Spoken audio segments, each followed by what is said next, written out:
गुजारा हो जाता है? बहुत शुक्र है सुल्तान।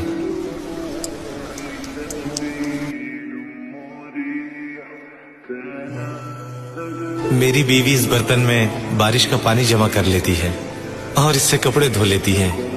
धोबी घाट का चक्कर बच जाता है। बच्चे कितने हैं आपके? मेरे सुल्तान 5 बच्चे हैं। मेरे एक दोस्त का इंतकाल हो गया था तो उसका बच्चा भी मैंने ही ले लिया। वो भी मेरी जिम्मेदारी है।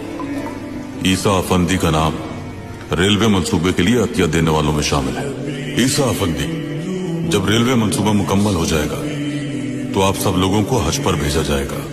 सुल्तान मुअज्जम, मेरा अतिया तो सिर्फ मेरी एक दिन की कमाई है। क्या हज के लिए काफी होगी ये रकम? हज पर जाने के लिए आपका खुलूस काफी है।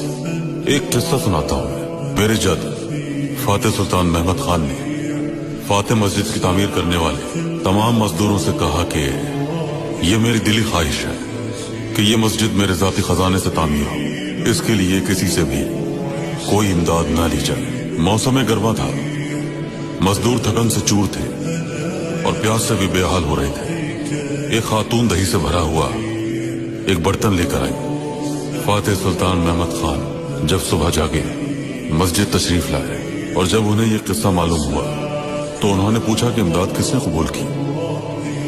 एक मजदूर डरते डरते आया और कहने लगा कि ये इमदाद मैंने कबूल की थी मोहतरम सुल्तान।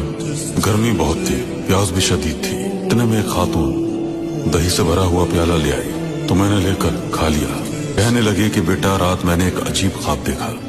एक नेकियों का तराजू था, उसके एक पलड़े में फातेह मस्जिद रखी थी और दूसरे में वो दही का बर्तन, और दोनों का वजन बराबर था। कितनी प्यारी बात है।